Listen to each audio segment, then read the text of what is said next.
Ladies and gentlemen, welcome to the Above the Bar podcast, where each week we belly up to the bar with a new guest, find out what they do, who they are, and what makes them great. So sit back, relax, and enjoy.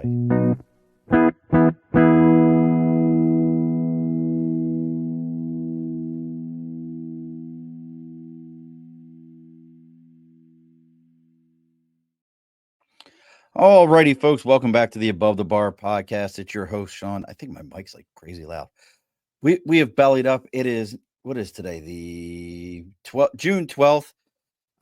It is finally a beautiful day in upstate New York since we've had rain and cold. Only in upstate New York, folks, can it be mid-June, and our high this week so far has been like 72 degrees. It has absolutely been ridiculous.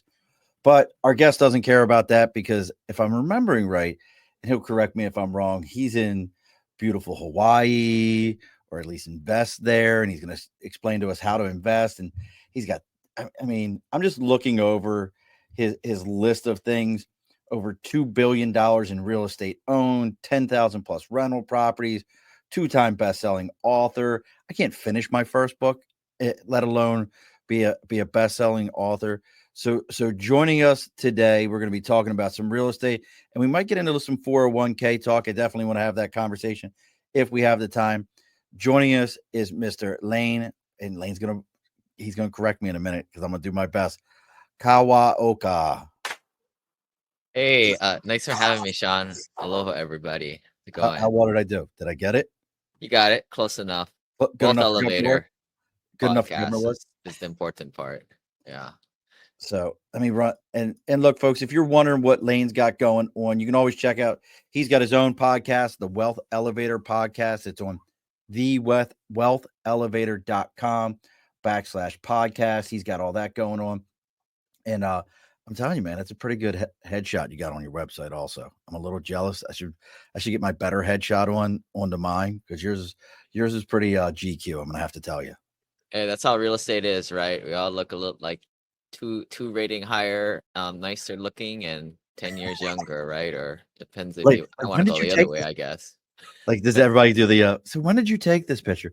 Well, that's my picture from 1985. Yeah. Sir, you're 72 years old. That's like kind of it's kind of a funny joke that me and my spouse have. It's like, on the weekends when, all those supposed real estate agents, I'm not a real estate agent, so I can make fun of them, I guess. But like all of them like looked so different than like their little billboards. So like it's always funny when you see them go retrieving their billboards for their open houses. It's like, hey, stop, put down that sign, man. It's Oh, somebody shoot, that's else's. you? Oh man, so my bad. It's somebody stealing somebody's stuff. Yeah. Oh, that's so awesome. Well, let's get into this little bit of house cleaning before we get into the show here. As always, folks, we got the big board over my right shoulder for sticker and a cause. I let my kid touch my computer and he has like adjusted my stuff. All right. So over my right shoulder is the big board for sticker and a cause. So if you got something you're supporting, something you believe in, something you think is important, and you've got a sticker for it, you can reach out to us on Facebook, LinkedIn, YouTube, Twitch, X, Instagram, TikTok, and our website, the Above the Bar Podcast.com. Reach out to us. Let us know what it is. I'll tell you where to send your sticker to, and we'll read about you live on the air. So make sure you're doing that. I'm trying to now, Lane, I forgot to mention to you, if you see me looking to my left at any point in time, that's where my second screen is. I promise you I'm paying attention. Just everything's over there. But paying attention and looking around. Lane doesn't have any in his bar background right now, but we got to talk about our sponsors, and that's Budget Blinds of East Greenbush and Budget Blinds of Hudson and Coxsackie, New York. Budget Blinds is your number one international, because they have offices in Canada, window treatment company focused on everything from blinds, shades, drapery. They come out to your home. It's a free consultation. They measure, they install, they do it all for you, regardless of the size. They have something that can take care of it, whether it be motorized. And if you're in the capital region and you reach out to Budget Blinds of East Greenbush or Budget Blinds of Hudson and Coxsackie, New York, they are currently running a sale, 20% off your entire order.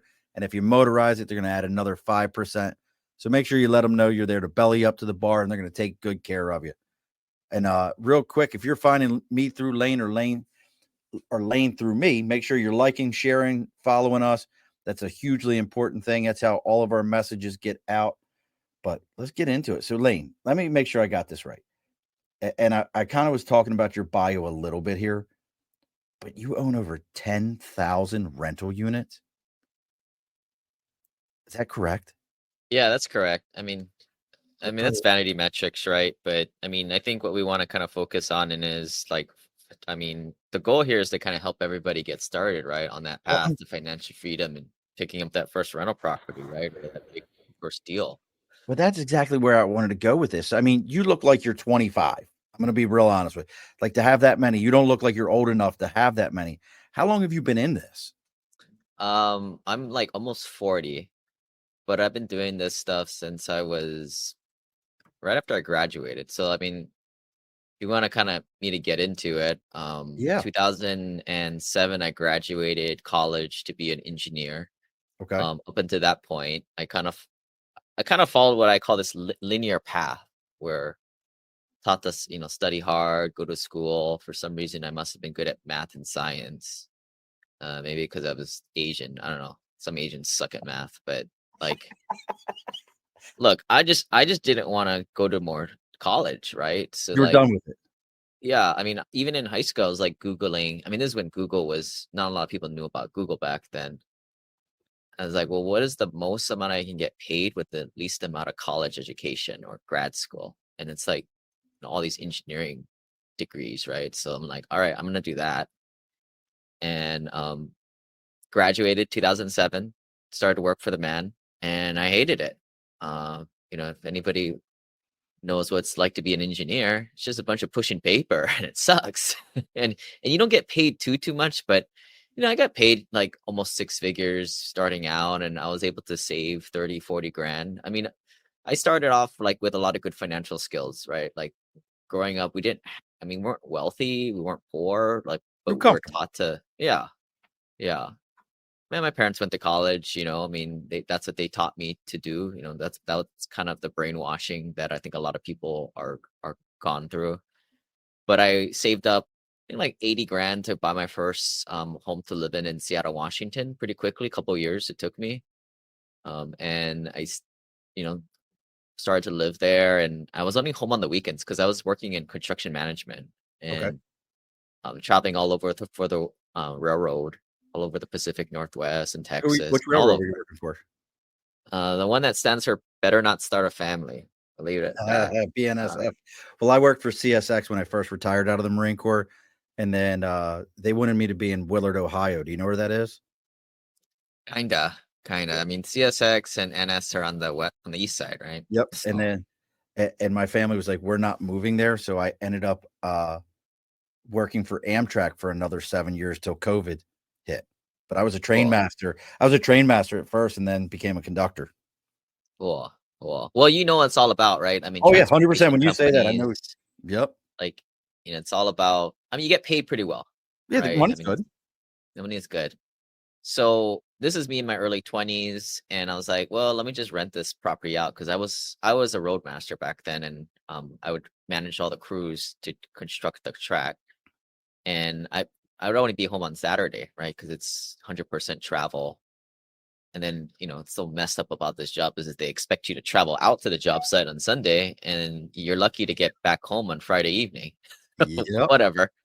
Um, but you know what? Like looking back, like when things suck so badly like that, it really pushes you to do something outside what you normally do. And that's what I did, right? Like I was like, this sucks. I'm gonna rent this thing out. And then but that was kind of where I got this taste of cash flow. And I was like, whoa, if I just did this a few more times, I'm making money like four ways: mortgage, the tenant's paying down my mortgage. And that's the difference between when you're the homeowner and you're renting it out to tenants.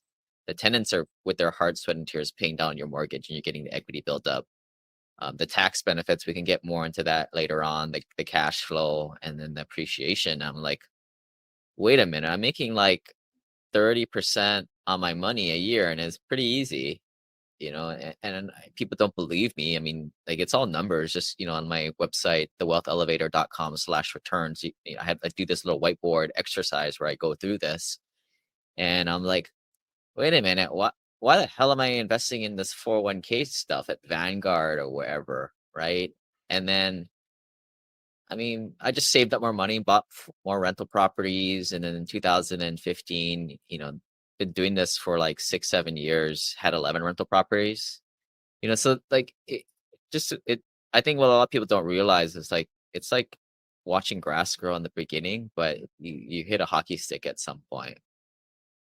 Now, so you kind of went into it a kind of a unique way. We've had some other folks on that were more about like, hey, I had some money, I stumbled into a rental property, I bought it, and I did it again and again. You actually were living in your place and then decided to rent it out, correct? Yeah, and that was kind of where I got proof of concept, right? But just before we get moving, like I don't know anything about house flipping or wholesaling, right? Like a lot of what we do is we help, accredited investors, guys who make, 100 grand, 150 grand plus a year, or already have $1 million net worth, take it from what I call in my book, the first floor to the second floor wealth elevator. Um, a lot of people out there, they might follow Dave Ramsey, Susie Orman, a lot of these tactics that are geared towards people who don't have very much money, right? Or need to get a freaking job, right? But I mean, I had a good job. I had pretty good, saving skills. So when I first started, I didn't have $1 million net worth. I had nothing, but I just plugged away, bought some rental properties. And then in 2015, I felt that was kind of when I transitioned from the first floor to the second floor as they started to interact with a lot of other accredited investors, started to realize that, you know, wealthy people, they don't own rental properties after a certain point. It's a pain in the ass. Like What do you mean? when I had yeah, so like when I had 11 rental properties, just to have, people know what it's like. I mean, you're not managing this stuff yourself. That's grandpa stuff, right? Where grandpa only has one or two rental properties. You want to hire property management, right? I mean, you got to pay them 10% of the rents, and they like take half of the full first month's rents when they lease it up. But they kind of do your dirty work for you, right? They interact with the tenants, and they provide a very critical layer of like liability, right, between you and the tenants too.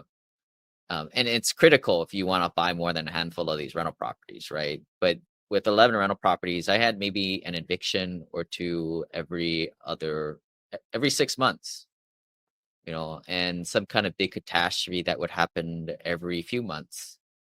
And it's not bad with 11 rentals, but with 11 rentals, like nearly cash flowing maybe $300 after expenses, insurance, taxes, things that break, tenant skips town.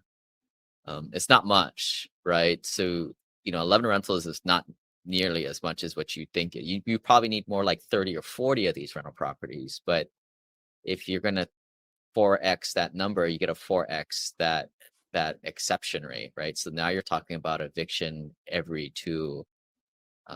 couple months, shoot, Right. right? Yeah. And some kind of big stupid thing that happens every couple of weeks. Yeah.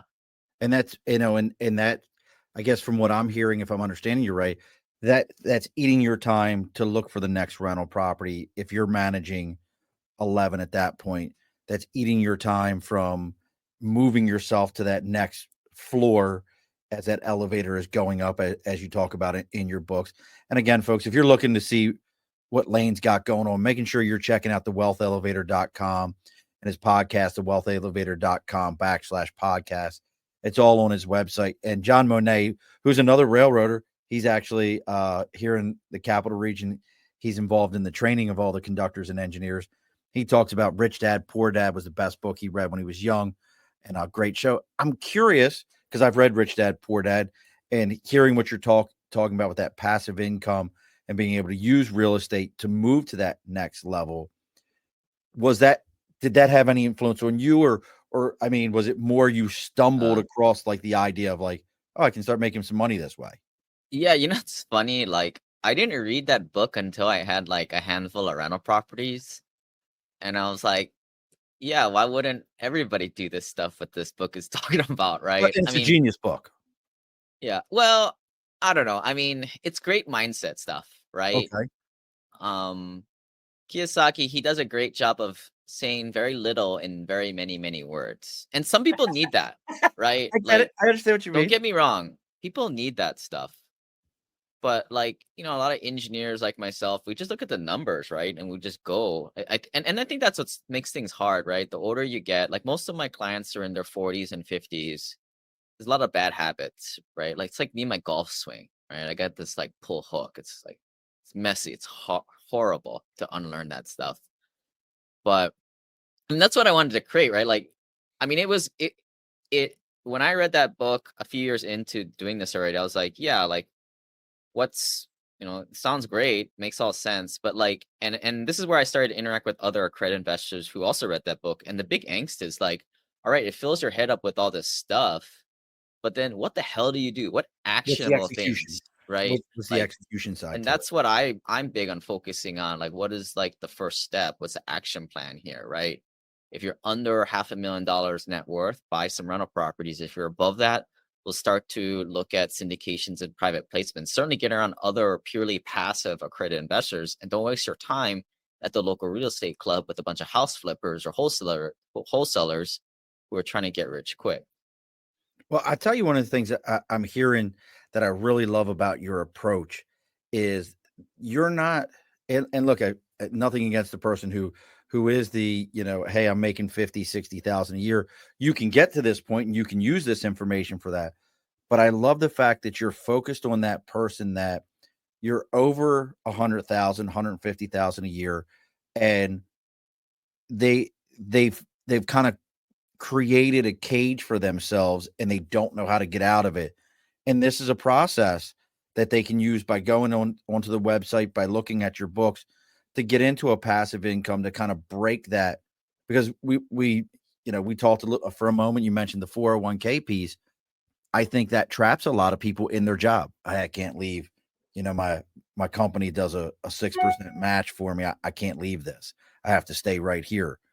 Um, is that some of your experience with investors looking to do this?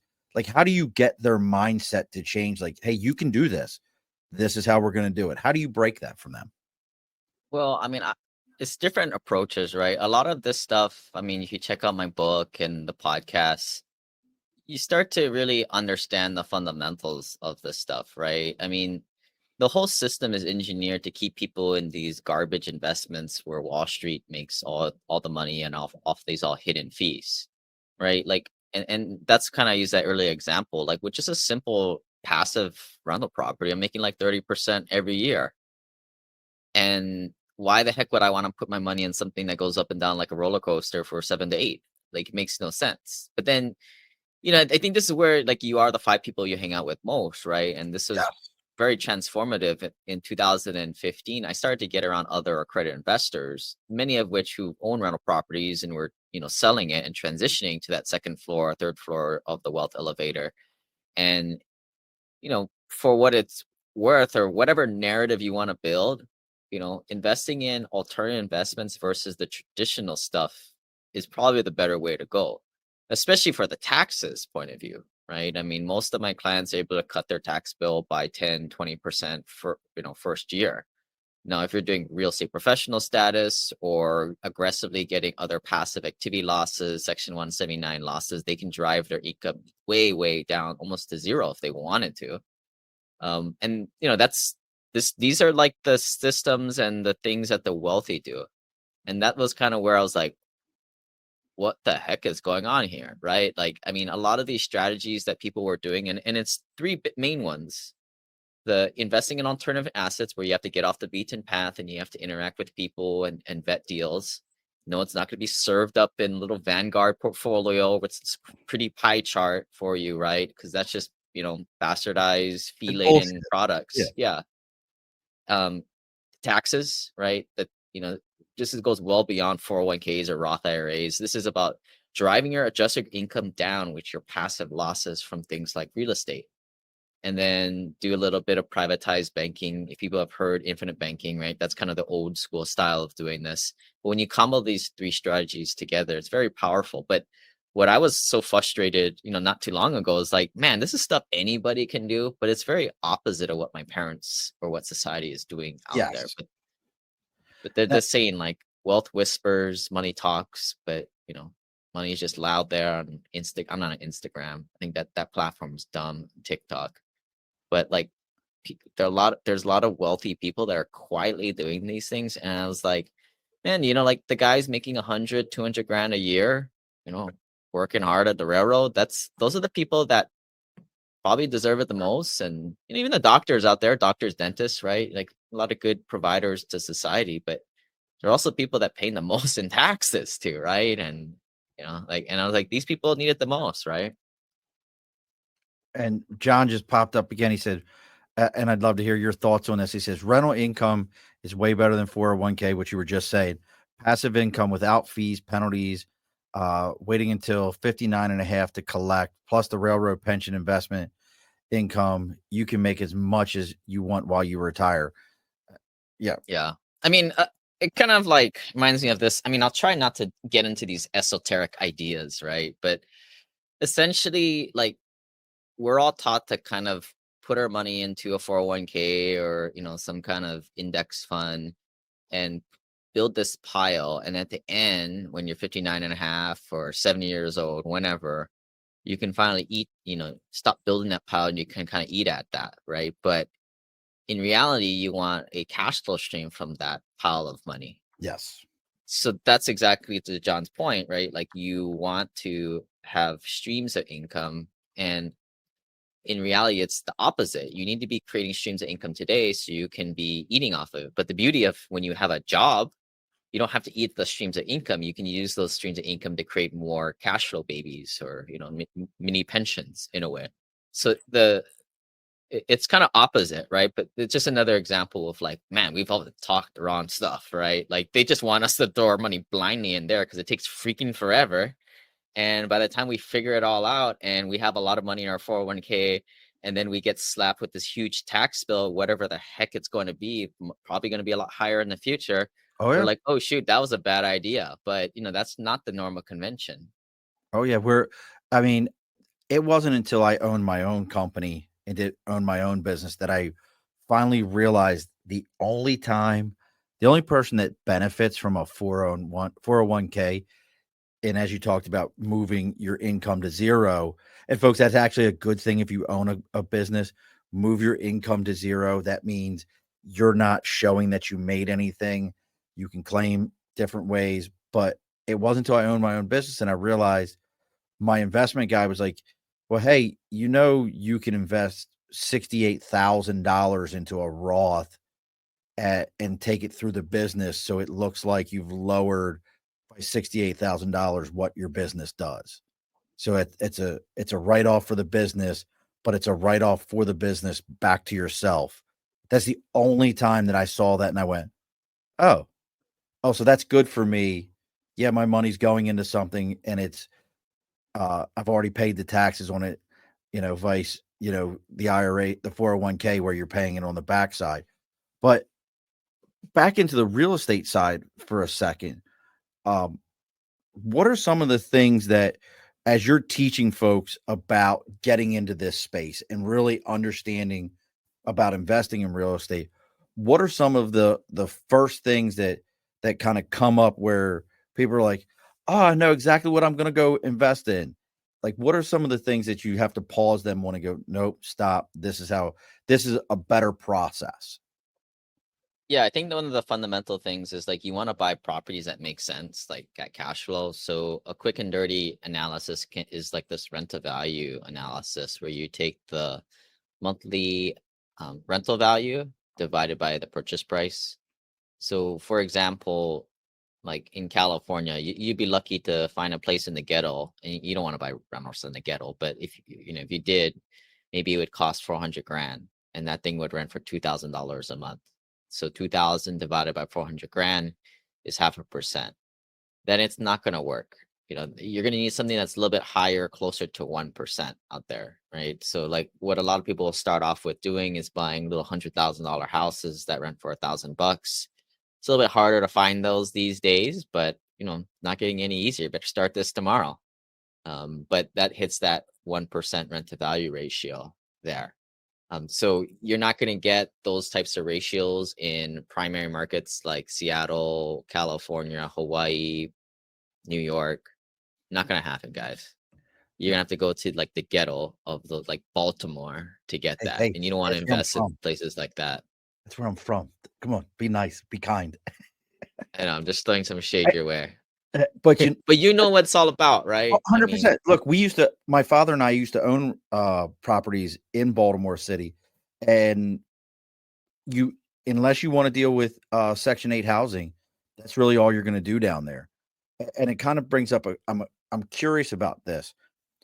If someone is in, like you said, California, you're in New York, New Jersey, even these areas where it's difficult to find property that meets those numbers that you're talking about.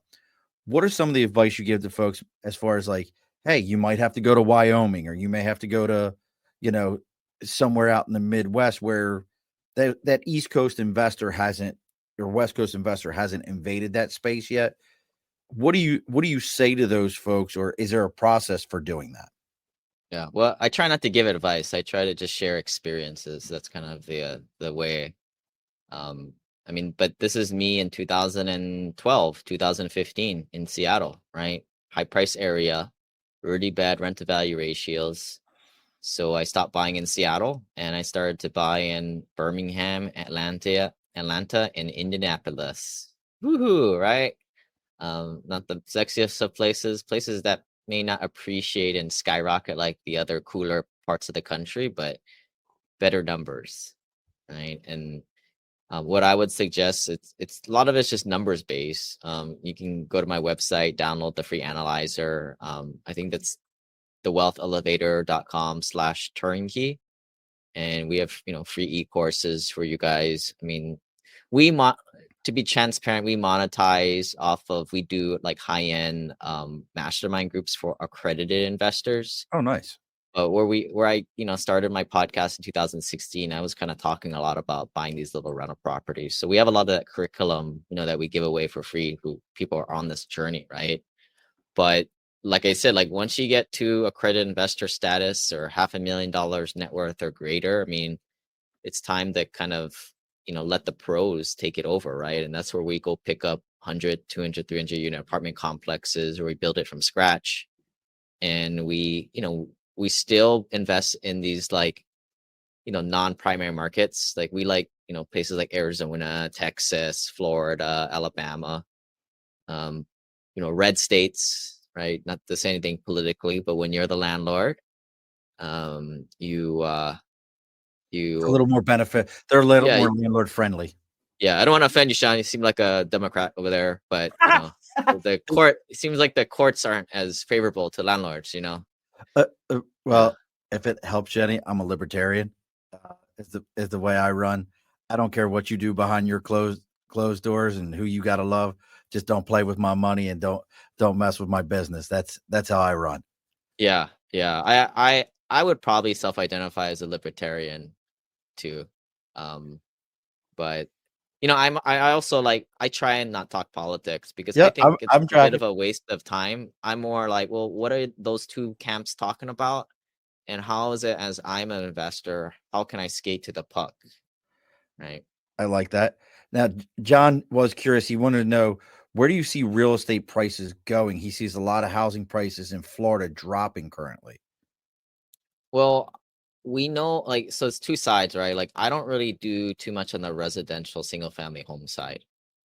I'm more on the commercial side, and in the Okay. commercial side, prices have dropped across the country 20 to 30%. Wow. It's carnage. But this is the time when, like, this is the ideal freaking like entry point for people. Not 2021, 2022. That was the top, right? As far as like residential, again, I can't really speak from experience on this one, but my take on that world is, most people are stuck in their good mortgages and they don't want to leave their houses. So you don't have a lot of volume and inventory. Therefore, your supply is low and your demand is the other side of that equation. The demand might be higher, might be lower, but because supply is so low, that's why prices have kind of stayed where they were. Generally, I'm pretty bullish on residential in the long term, but hey, I don't have skin in the game. I'm essentially just economist when you're asking me that kind of stuff. Like, I'm more in the commercial world. But right now, yeah, like the 30% corrections due to the interest rates. So I mean, and I think we invest in multifamily workforce housing because the whole narrative of the rich are getting richer and the poor are getting poorer, and folks like you and me are the shrinking middle class, that are going to likely become the lower middle class unless you start to invest in alternative investments. And therefore, and we like to invest in apartments, right? Things that rent Right. for $900, $1,400 rent, not the luxury stuff that the yuppies live in, but like, stable housing that in theory, in a recession, people need to fall back on more value housing.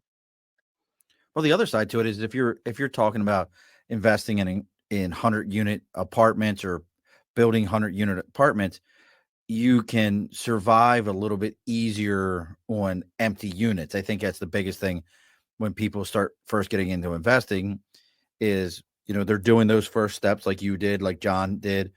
You know, it doesn't take much for one or two unrented units and you have four places to kind of be like, oh crap, I got to get these Yeah. rented. I got to get this income up. So I love the idea.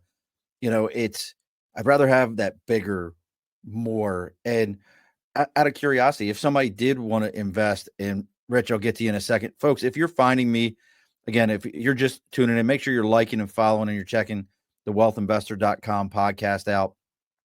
But when people are investing, if somebody wanted to get into one of these and you're like, hey, you're in that right income level for us.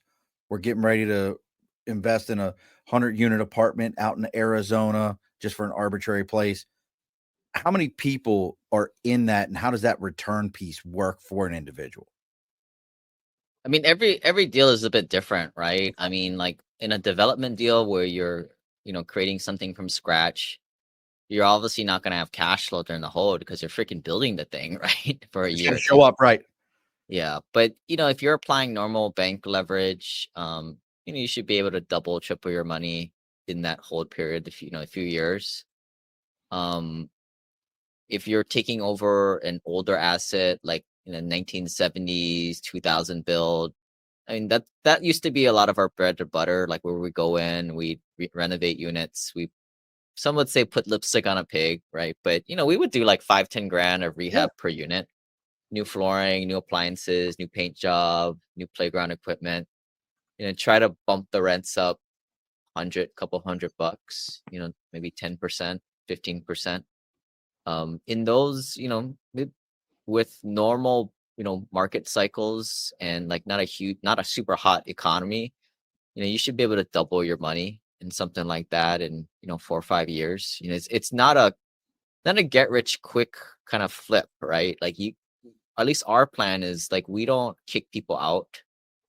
I mean, obviously the bad characters that nobody wants living there are phased out, but as people's normal leases come up, we get in there, we renovate the stuff, and we get out, we get it leased up, and slowly. I mean, if everybody's probably lived in apartments, you guys know the flow, right? People are moving in and out all the time. A little bit more in the summer months, a little bit less in the winter months, but most of the units, call it 80% of them, churn in 2 to 3 years. Wow, I didn't realize it was that much in that short of a period of time that they turn that way.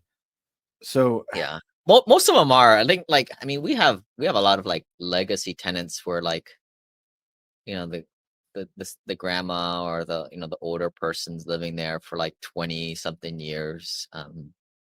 So that it kind of skews averages, but your median tenant is in and out of there year or two.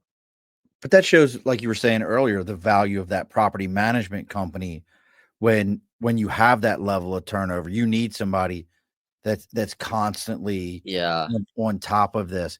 Is there anything that Well, that's where that's what I found. Like when you're a landlord, like the residential property managers are horrible. They're absolutely horrible. They don't what know do you what they're mean? doing.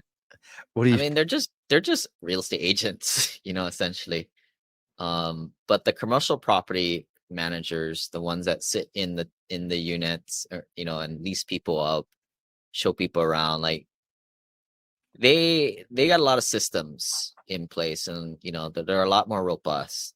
Granted, their advantage is all the units are in front of them and they're there, right? Where like Right. a residential landlord, it's like his second main thing he does, and he has like 50 units scattered All throughout the over town, neighborhood. right? Yeah.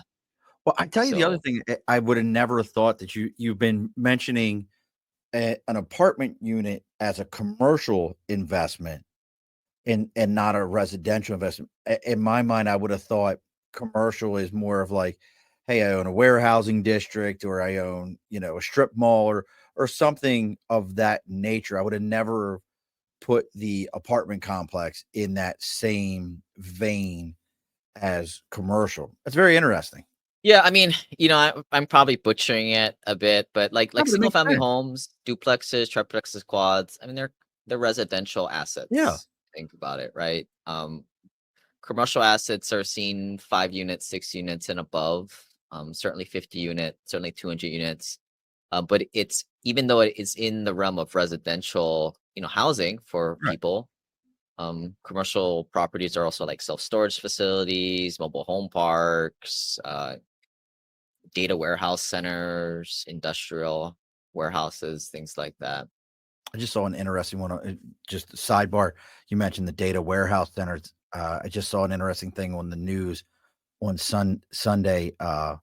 A data warehouse company that is partnered with the oil wells out in Wyoming. Have you seen this?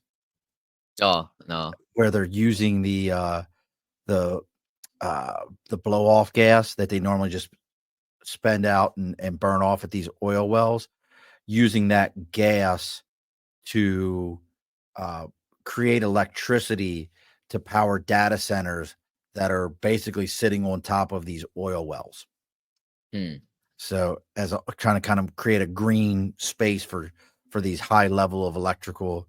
They started doing it Yeah. with Bitcoin mining centers, and then they realized we can just move this over into data centers.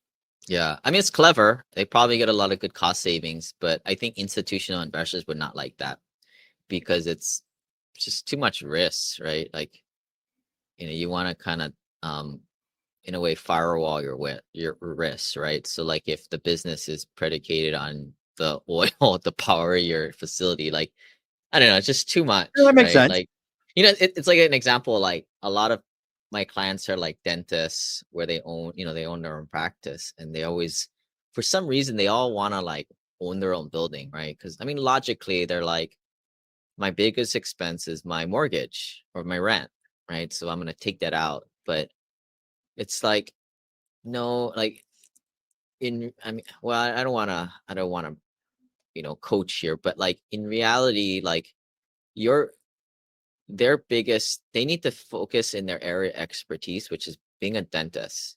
Get out of the real estate game. You're just gonna buy some like lukewarm deal out there in terms of a medical office, right? Just focus on your area expertise and pay rent, right? Because you get flexibility, you can move around.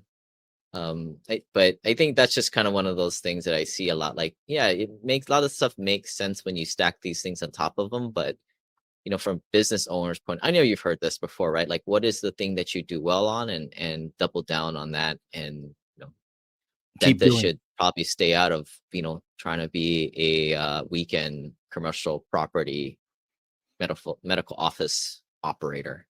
Yeah, I'm not going out and flying planes. I know what I'm good at. I used to fix helicopters, but I'm not flying them. I get it. Yeah, I fly Delta United. I ain't fly my own plane. I Exactly. I like food. I ain't cooking for myself, or I try not to, right? Oh, I see. I can't help it, But for Lane. some people love this buzzword of vertically integrated, right? Like, I'm, well, I guess like for us, like, we could take property management in-house, make a lot of money off of that, but that's just not but why? we like the flexibility of, if a property management company is not performing, we fire them and get somebody else. There's a lot of other companies out there, right? See, that We makes don't want to perfect be sense to me. attached. See, I love that mindset. That's what they do. That's what they're great at. That's what they have infrastructure for, and that's what they're built for. Let them do it. You're great at finding commercial properties, building, creating that level of wealth for somebody. Be great at what you're great at Yeah. instead of eating up your time with other stuff. But I want to talk about your website for half a second. You all right with that for a moment? Well, Because one idea before we get off this, yeah, because please. it sets this up, because this is what a lot of this even translates to just people still working their day jobs, and the people who have rental properties and are doing the property management themselves to save a buck, right? You need to figure out what your highest and best use is. If you make over 100 grand, just focus on that. Try and get a promotion. I'm not a huge fan of jobs and promotions and stuff like that, but that might be your highest and best use than to be dicking around being the property manager and taking all the extra liability, right? So big investment companies, operators, and just small time salary Joe, like this, the idea is the same.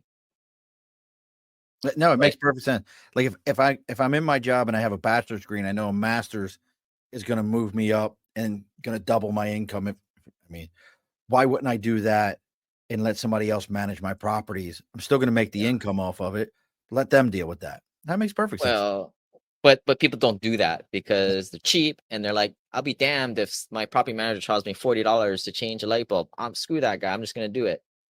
Well, that makes sense, but it doesn't make sense from a large business perspective. You know what? This might be something. I mean, you can steal this out of my toolbox if it works for you. My best friend's husband said this to me one time. He said, I don't, he goes, he's a very capable person. He goes, I look at what I make an hour. And if going and having somebody else do that work is more cost effective than what I make an hour, you can go do it. Now, if it's something that makes sense that I can do it and it makes sense there, then I do it. We bought a new grill the other day. Bought a nice Traeger. I don't know if you've ever seen a Traeger grill before. Yeah, the smoker, yeah. The smoker, got everything. The guy at the Ace Hardware store, I said, how much is it to put the grill together? He said $25. I said, my wife was like, well, we could. No, we can't. I know what I make. I know what my value an hour is worth. It's way more than $25 an hour. He's more than welcome to put that together for me. Yeah. And that's I've used that mindset. Unless I can find and if it's a skill I don't have, I'm not going to learn it. The value's not there for me to learn it. I look at what is my hourly value worth, and that's how I approach it. Yeah. I still do stupid things like edit my own podcasts these days, but I derive some sick pleasure off of But it. that's something you enjoy. That's different. Well, just so you know, Lane, none of this will be edited. How you and I are going right now is exactly how the live will go out tomorrow. Yeah. That's Well, you are editing it. You're just not doing it. Yeah, I mean, in a way, yeah, we're editing as we're talking right now. This is the edited version of our conversation, and we are getting kind of close now to closing the bar. We're fairly close here, but I wanted to talk about your website for just a hot minute. I get people in all the time that have websites, and do you remember Firefly? You remember the old Firefly websites? Yeah, that's what they look like. You've got a great, well put together website that's absolutely great. And you were talking about earlier about the turnkey rental guy. If you look on his website, thewealthelevator.com, you click on guides. There's turnkey rental, there's syndication guide, infinite banking guide, ultimate tax guide. Under resources, your books, podcasts, blogs, events, swag. I mean, what's the swag, bro? It's like, is it like t-shirts? What are we doing here? Yeah, t-shirts with like funny sayings on them. I just created it. I'm going to dime out my new t-shirt. I'm going to try to get it out before 4th of July. It says they had a 13 colony lead and blew it. And then next to it has a red coat, a British red coat soldier. But it says they had a 13 colony lead and blew it. Oh, I love that one. But I mean, you got stuff all over, testimonials. What is now? I know you were talking about some stuff, but what's join the club? yeah. So a lot of where I found myself in 2015 as an accredited investor, it's just, like I said, it wasn't scalable to keep buying rental number 12, 13, 14, 15. And again, a lot of what I'd learn is I meet other people that are a step before me, and I just copy what they do. So what a lot of people will do, they'll just invest in bigger syndications. So, like a 300 unit apartment complex, you might get 150 guys to throw in 50 grand, 100 grand. and you take it down in one deal, and it's siloed, right? So that deal does well, does bad, it's, diversified and separated off everything else, right? So what I discovered is these guys' portfolios would start to transition into dozens and dozens of these holdings. Like me personally, I think I must be in like 80 plus of these investments. Wow. And like that's, I mean, we operate deals, right? And I think, I don't know if we have time to get into this, but yeah, the hardest part of this is figuring out who's legit in this business, because Yeah. all these multifamily guys are a bunch of yo-yos that just like did a week in boot camp, and it's really hard to find somebody who's actually done this for a while. Like we've done $2 billion of deals, 65, almost 70 projects now.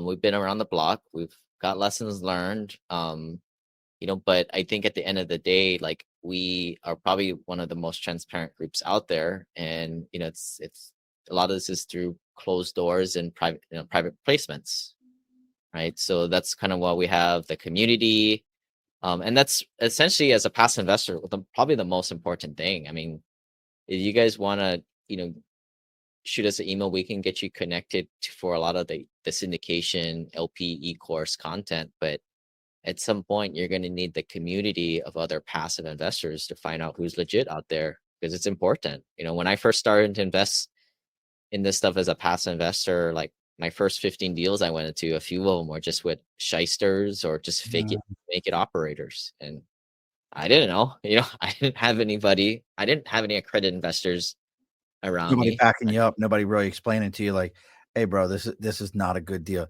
See, John, this is what you need." Like John's over here. He said, "He has my property manager is well worth it. Let their phone ring with their problems." But that's what the other thing I think what Lane's saying is the other side to it. You get in with a group like his, you know, somebody else that's. I imagine you've got lawyers, you've got everybody involved in this that are at that top tier level that are looking at these deals. It's more of, here's my money. I'll read what I need to read. But at the top level of this, there's people who are really understand these investments at a different level than the typical investor. Am I saying it right? Yeah, I mean, the way I explain it, it's like institutional quality deals, right? Not little single family homes. Single family homes, there's so much competition. Anything under $5 million is so competitive. You never get a deal in those areas. But when you start to get into, 50 unit, 100 unit plus apartment complexes, just in the residential world, or data centers or self-storage facilities, the world does open up and there's a lot less competition.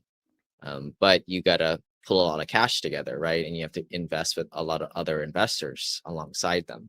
But to have a professional leading the helm, right? You're going to have the property manager, but just like I'll challenge you, John, like your property manager, he makes money when your property messes up. He don't care what you're making. He just wants to make you just happy enough you don't fire him or do it yourself. Whenever you have an eviction or something happens, they actually get paid more money. There is misalignment in that part. It's not a partnership. It's not, right? But in a syndication deal, you have the asset managers, the general partnership, who is aligned general partnership interests and skin in the game to that. They want to see the asset perform.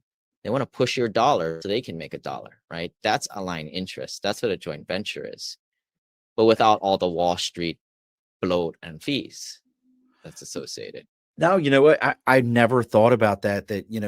Typically we think like, hey, you get enough properties, you need a property manager, but their value is not in your success, but it really is in your stumbling. Wouldn't say failure, but in your stumbling is really where they make their more money at. They don't care if they're going to pump the rents up $50, $100.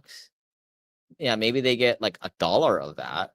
They Right. don't care. They'd rather if a property manager is smart, they just keep a decent tenant in there that's renting at 88% of what it should be, and they just go to sleep and they just work on 60 other clients' stuff.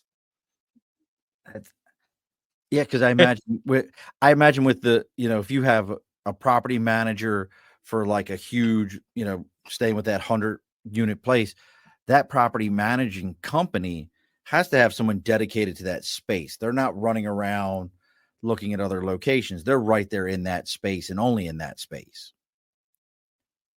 That's interesting. And John says, how they titled with all the investors, and if one is not happy, how do they get out?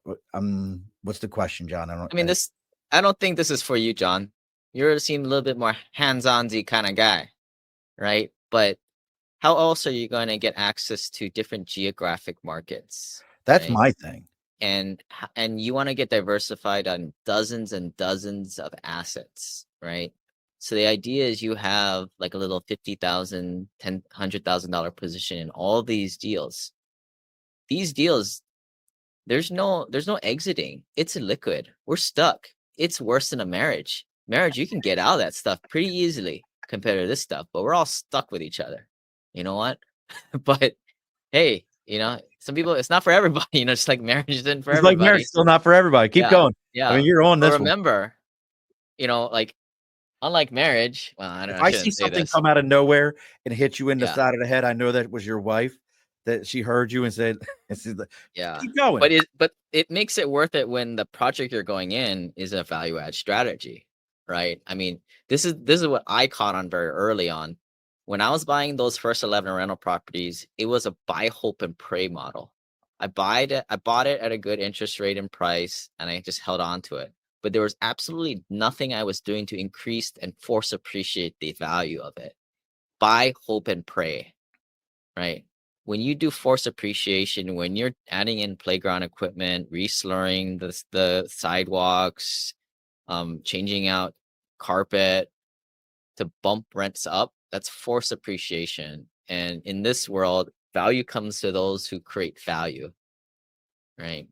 I mean, yeah, you buy and hold an asset, you're providing utility to people, yada yada, but you're not creating any value in society, right? And wealth comes to those who create value. And unless you're involved in a large syndication where you have somebody actively at the helm guiding this thing, you're not going to be able to add value to these types of properties. Some people try to do it on the small scale, right? They call it buy, rent, repair, repeat. But again, single family home world is so difficult because it's so competitive, and you just get a bunch of yo-yo contractors in that world, right? When you're in the bigger scale, you're working with just bigger, more reliable contractors. Yeah, they're actual big contracting firms. They're not the guy down the block that, yeah, Yeah. man, I got somebody who'll go over and paint on Tuesday. Don't worry Yeah. about it. Yeah, you're But dealing. it's not for everybody, right? If you need your 50 grand because you desperately need it, you shouldn't be investing in this stuff, Right. right? We are accredited investors. We're supposed to have $1 million net worth and greater. You shouldn't need 50 grand. You should be able to pull it from somewhere else than your illiquid investment. Yeah. All right. So John's question says, if he invested with you and died or needed to sell for some reason, how would someone get out of their interest pass the interest onto their family? Well, I've never had anybody die on me yet. Had plenty of divorces, so plenty. Okay. But- Yeah, I imagine that comes But up. the way it works is, you got to trust, you got to will. You probably should have one of those things. When the deal exits, that money gets passed off to them or whoever you designate. Simple as that. So when you say the deal exits, so the goal with these, if I'm understanding that, is you got the unit, you've created the value in it, almost like a PE, private equity firm. It's essentially a PE. Like we are After a PE, couple of right, in years, real estate. gotcha. That makes perfect sense to me. So after a couple of years, you're selling it off. The goal is to sell it off, and then everybody gets their piece of the pie Yeah. based on their investment. That makes sense to me. Yeah. I mean, we also invest in venture capital types of deals, but we like the hard assets such as real estate. But every deal is different timelines. Some are quicker, some take a little bit longer, but that's the whole idea, right? But I think what John needs to realize is, well, he's the landlord, he's the one directly on title. I don't care if he's using an LLC. That's a huge amount of liability. And accredited investors, if your net worth is over $1.5 million, you want to divest of all these dirty little rental properties because it's huge liability, right? And this is where the passive investor, the LP position, becomes critical. Because it's not so much about like making a lot of money. I mean, you do it force appreciation, but it's for a lot of people, and this is new to me, right? I was like, wow, these rich guys, they really care about like not getting sued, like Yeah, liability, yeah, they don't right? want to lose So what they have. yeah, when you got something, you try to protect it, right? And then, but that gets into other content we talk about, like irrevocable trust and all that type of stuff. But you know, Looked into many of those. Now we are going to make a quick left turn before we get ready to close everything up here. Nate asked a question all the way towards the beginning. Nate always asks some very unique question. Lane, you're gonna have to put your thinking cap on here for a minute. oh my, This might have been in the first 11. This might have been just in some of the stuff you guys have put together. But he wants to know: have you ever come across a place that was haunted? uh, no, no. I mean, usually apartments aren't haunted because nobody cares. It's always those crazy single family homes The that are ghosts don't. always The ghosts unique. don't want to stick around in the apartments. They're like, You know, even they don't want to stay there. that's why I like commercial properties and assets and apartments, because it's like it's cookie cutter. There's nothing special about it. It's just a freaking box of square Yeah. feet, right? It's take all like the emotions out of it. It's just the same thing again and again and again. And ghosts don't like that, right? Yeah, they don't. They're not into that. Yeah, but plenty, like plenty of crazy things, right? Like, I mean, I don't even know how many tenants we have. Like I guess we'd have like 10,000, 15,000 people that live in these things, right? Like so many like hangings and like Oh no like shit. just like like that type of stuff happens all the time. I mean, I didn't realize. Yeah, no, I Um, would have never. I mean, it makes sense, but I would have never put that together. Look, folks. yeah, I know but I Lane guess none of those people care. None of those and the ghosts ghosts. come back. I don't know. They were like, we're not even the ghosts wanted to You know, stick around in these places. I I get it. don't know. I mean, your ghosts per hanging ratio is like way more in single family homes. Ghost I'm per guessing. hanging ratio. Yeah. I, I need to see a chart on Well, that. I just say that because I just want to bring awareness to it, right? Because for some reasons, Men's Health Month is the same. It gets overshadowed by the Pride Month, right? For some strange Right. reason. So I just want to put some shine on that whole awareness out Yeah, there. June gets packed full of all kinds of things. Well, keep in mind Juneteenth is coming up, and that'll be overshadowed. And I'm with you on all that. So Lane's got to get ready to go, folks. If you're interested in what he's got going on, again, thewealthelevator.com. You want to hear his podcast. How often does your podcast go out, Lane? Just once a week. So once a week, pre-recorded, live. What is it? We edit it pretty heavily. No ahs, no ums, real fast. Life's short. We don't have time for fluff on ours. Gotcha. This is very fluffy. Just like my But it's beard. fun. Your stuff is fun. Yeah. I It's mean, just different. they want to have So a conversation at the bar. that's it. That was the goal here. So make sure you're going checking out what Lane's got going on with the wealthelevator.com. You're checking his podcast out. Look, if you feel like you're ready to invest, as soon as you get on the front page of his website, in the upper right hand corner, it says invest with us. Check out what he's got going on. He's got testimonials on there. He seems like a pretty approachable guy to me, that if you wanted to find out more or talk to somebody that's been involved in the investings, he would probably point you in the right direction of those folks. If you found us through Lane or Lane through us, again, make sure you're giving us that like, follow, share, all those important things. It may sound cliche like a kid's YouTube video, but listen to me. It matters to us. It's how we all get found. It's how we all get bigger. It's how all this happens. Now, look, if you're liking this, make sure you're joining us next week. We got John Harper coming on. He's a corporate executive with a Fortune 200 company. He's working with different teams in marketing. We're talking about building different business units.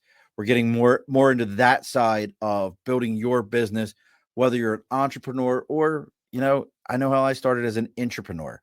That's how we're going to do this. Now, Lane, don't log off on me directly after this. I just need to talk to you for half a moment here. Now, as we do on every episode, Lane, if you haven't noticed it, the guest always gets the final word. So what is our final word for tonight, Lane? Invest in real estates. Ideally, we're doing force appreciation. But yeah, just get educated. Check out my podcasts. Because it unlocks a lot of these additional tax strategies. And there's a different way out there to build wealth than what our parents taught us and what's being done by our peers. Alrighty, folks, be sure to push your stool in. This has been a Second Front podcast presentation found on Apple, Spotify, and wherever podcasts can be found.